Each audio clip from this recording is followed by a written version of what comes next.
वो कौन सा गुनहगार था जिसकी वजह से एक पूरा वंश खत्म हो गया और भारत की जमीन खून से लाल हो गई? वो युद्ध जिसे हम महाभारत कहते हैं, उसके पीछे का असली विलेन कौन था? जब भी महाभारत की कहानी खुलती है तो दो नाम सबसे पहले सामने आते हैं, द्रौपदी और शकुनी। क्या ये वाकई एक रानी के अपमान की चीख थी जिसने कुरुक्षेत्र की नींव रख दी, या फिर ये एक मामा की जहरीली चालें थी जिसने एक महान साम्राज्य को बर्बादी की कगार पर पहुंचा दिया? सदियों से हम यही सुनते आए हैं, कोई द्रौपदी को वजह बताता है तो कोई शकुनी के पासों को, लेकिन असली सच इन दोनों से कहीं ज्यादा गहरा और चौंकाने वाला है। ये कहानी सिर्फ एक अपमान या एक साजिश की नहीं है। ये कहानी है घमंड, लालच, खामोशी और बदले की, जिसमें हर किरदार में अपने हिस्से की आग लगाई है। तो चलिए आज जानते हैं महाभारत का वो असली सच जो शायद आपकी अब तक की सोच को बदल कर रख देगा। महाभारत एक लड़ाई की कहानी नहीं है, यह इतिहास की सबसे बड़े महाविनाश की गाथा है।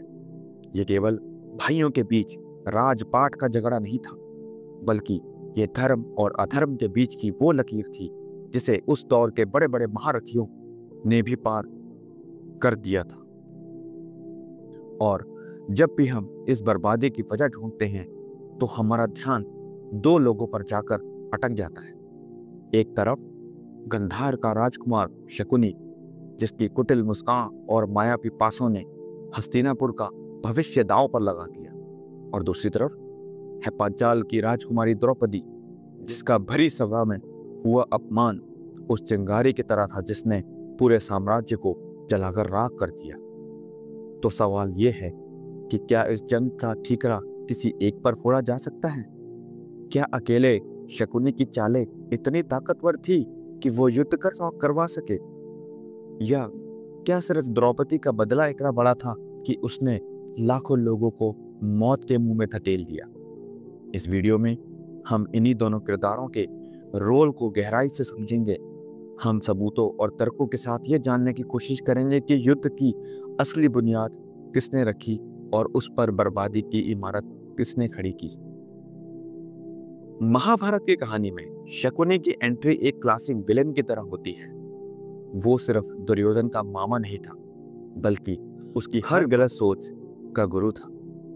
शकुनी को महाभारत की लड़ाई का बीज बोने वाला मास्टरमाइंड माना जाता है। उसकी बुद्धि एक ऐसी तलवार थी जो बाहर से नहीं बल्कि अंदर से रिश्ते काटती थी। शकुनी के दिल में हस्तिनापुर के लिए गहरी नफरत थी। अपनी बहन गांधारी की शादी एक अंधे राजा धृतराष्ट्र से होना और अपने परिवार के साथ हुए अन्याय का बदला लेने की आग उसमें हमेशा जलती रहती थी। उसने अपनी इस बदले की आग को दुर्योधन के मन में जल रही जलन और नफरत से मिला दिया। शकुनी की चालें कोई एक दिन की सोच नहीं थी, बल्कि ये एक लंबी और सोची समझी प्लानिंग का हिस्सा थी।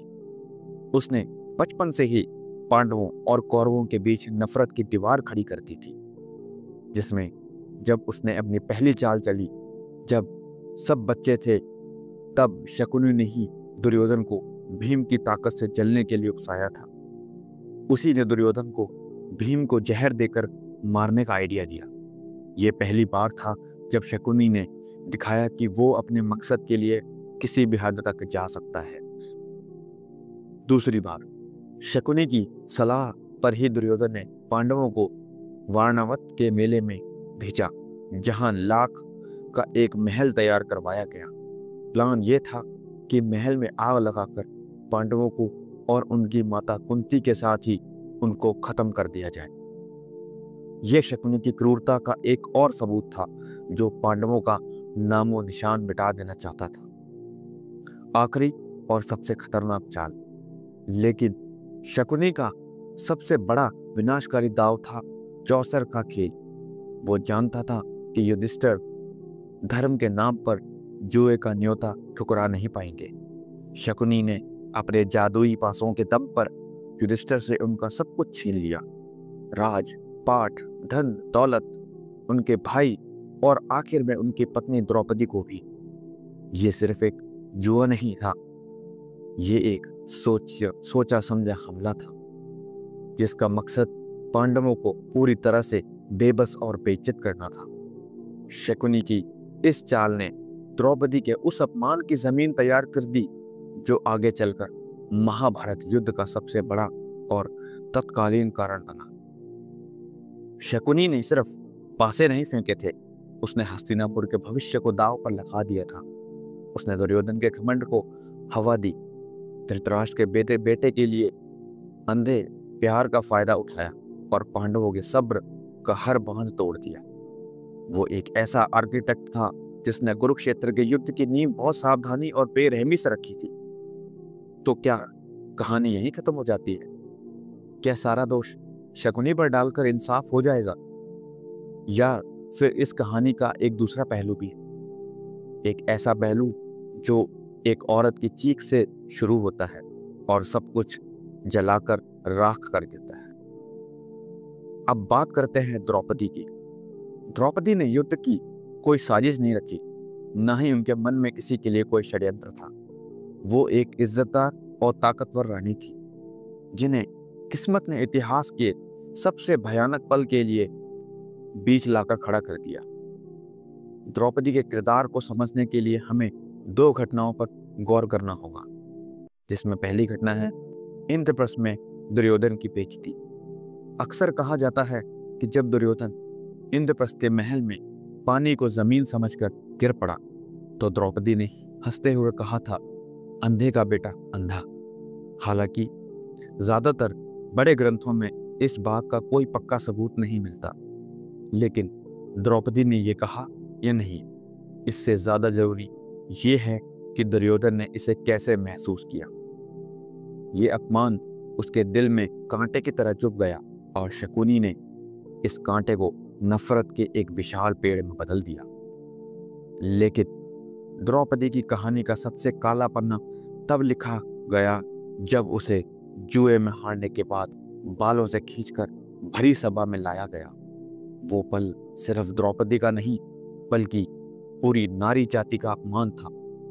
वो हस्तिनापुर के दरबार में इंसाफ और धर्म की मौत का पल था, जब द्रौपदी ने सभा में बैठे भीष्म, द्रोण, धृतराष्ट्र जैसे बड़े बड़े योद्धाओं से मदद की भीख मांगी, पर सबने अपनी नजरें झुका ली। उसी पल कुरुक्षेत्र के युद्ध की किस्मत लिख दी गई थी। द्रौपदी का चीरहरण युद्ध का कारण नहीं बल्कि शकुनी की योजनाओं का नतीजा था। लेकिन इस घटना ने पांडवों के मन में बदले की जो आग जलाई उसे दुनिया की कोई ताकत नहीं बुझा सकती थी। द्रौपदी ने उसी दिन कसम खाई कि वो अपने बाल अब तब तक नहीं बांधेगी जब तक वो उन्हें दुशासन का खून से नहीं धो लेती। उसकी ये खुली लटें 13 साल तक पांडवों को उनकी बेइज्जती, उनके दर्द और उनके धर्म की याद दिलाती रही। द्रौपदी ने युद्ध की बिसात नहीं बिछाई, लेकिन वो युद्ध की सबसे बड़ी वजह बनी। वो चिंगारी थी जिसने शकुनी के बिछाए बारूद में आग लगा दी। उनका अपमान वो पॉइंट था जहां से समझौते के सारे रास्ते बंद हो गए थे। वो एक पीड़ित थी जिसके इंसाफ के लिए एक पूरे युग को बदलना पड़ा। लेकिन क्या सच इतना सीधा और आसान है? क्या हम महाभारत जैसी बड़ी कहानी को सिर्फ 2 किरदारों के पलड़े में तोल सकते हैं? अगर हम थोड़ा पीछे हटकर देखें तो हमें उस भरी सभा में कई और चेहरे दिखेंगे जो उतने ही गुनाहगार थे जितने शकुनी, या शायद उससे भी ज्यादा। महाभारत का युद्ध सिर्फ शकुनी की शैतानी या द्रौपदी की बेइज्जती का नतीजा नहीं था। यह उस पीढ़ी के महान लेकिन चुप रह गए नायकों की नाकामी का भी नतीजा था। राजा धृतराष्ट्र, एक राजा का सबसे पहला धर्म इंसाफ होता है, लेकिन धृतराष्ट्र के लिए उनका बेटा उनके धर्म से बड़ा हो गया। वो जानते थे कि जो कुछ हो रहा है वो गलत हो रहा है, लेकिन उन्होंने अपने बेटे दुर्योधन को कभी नहीं रोका। उनकी आंखों के साथ साथ उनका न्याय भी अंधा हो चुका था। पितामह भीष्म अपनी कसम से बंधे भीष्म सही और गलत का फर्क देख ही नहीं सकते थे, लेकिन वो हस्तिनापुर के सिंहासन से इतने बंधे थे कि उन्होंने एक औरत को भरी सभा में बेइज्जत होते देखना चुन लिया, लेकिन सिंहासन के खिलाफ बोलना नहीं। उनकी खामोशी उस सभा का सबसे बड़ा गुनाह थी। गुरु द्रोणाचार्य दुर्योधन के नमक का कर्ज चुकाने की वफादारी ने गुरु द्रोण को भी अधर्म के पक्ष में खड़ा कर दिया। वो चाहते तो दुर्योधन को रोक सकते थे, लेकिन उन्होंने भी चुप रहना ही सही समझा। इन सभी महान लोगों की चुप्पी शकुनी की साजिश से भी ज्यादा खतरनाक साबित हुई। अगर इनमें से किसी एक ने भी उस दिन धर्म और इंसाफ के लिए आवाज उठाई होती तो शायद महाभारत का इतिहास कुछ और होता। तो चलिए अब वापस अपने असली सवाल पर आते हैं। महाभारत का असली कारण कौन था, शकुनी या द्रौपदी? अब तक की बातचीत से आपको तस्वीर काफी हद तक साफ हो जाती है कि शकुनी बिना किसी शक के इस युद्ध का मुख्य आर्किटेक्ट और मास्टरमाइंड था। उसने जानबूझकर सालों तक कौरवों और पांडवों के बीच नफरत की खाई को और गहरा किया। उसने दुर्योधन के घमंड को अपना हथियार बनाया और चौसर के खेल जैसी साजिशें रचकर युद्ध के लिए एक मजबूत जमीन तैयार की। शकुनी ने युद्ध के बीज बोए, उन्हें नफरत के पानी से सींचा और बर्बादी की फसल तैयार की। वहीं दूसरी ओर द्रौपदी युद्ध का कारण नहीं बल्कि युद्ध का सबसे शक्तिशाली ट्रिगर थी। उनका अपमान वो आखिरी धक्का था जिसने पांडवों को युद्ध के लिए मजबूर कर दिया।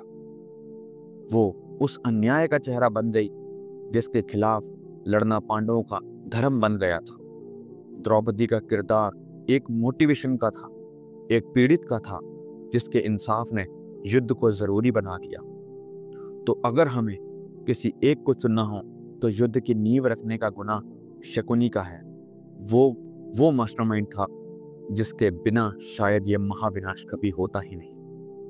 द्रौपदी की कहानी उस नींव पर बनी अधर्म की इमारत का सबसे दर्दनाक हिस्सा थी। आखिर में महाभारत हमें यही सिखाता है कि कोई भी बड़ी तबाही किसी एक इंसान की गलती से नहीं होती। यह तब होती है जब एक इंसान साजिश रचता है, दूसरा घमंड में अंधा हो जाता है और समाज के बड़े और शक्तिशाली लोग सच जानते हुए भी खामोश हो जाते हैं। युद्ध का असली कारण सिर्फ शकुनी या द्रौपदी नहीं बल्कि हस्तिनापुर के दरबार में बैठा हर एक वो इंसान था जिसने सही समय पर इंसाफ के लिए आवाज नहीं उठाई। लेकिन ये तो हमारा सोचना था। आपके हिसाब से महाभारत का असली कारण क्या था, शकुनी या द्रौपदी, धृतराष्ट्र या कोई और? नीचे कमेंट्स में हमें अपनी राय जरूर बताइएगा, हम आपके विचार जानना चाहेंगे। और अगर आपको ये वीडियो पसंद आया और आप ऐसे ही गहरे टॉपिक पर वीडियो देखना चाहते हैं तो हमारे चैनल को लाइक, शेयर और सब्सक्राइब करना ना भूलें। और हाँ, बेल आइकन जरूर दबाएं ताकि आप हमारा कोई भी वीडियो मिस ना कर सकें।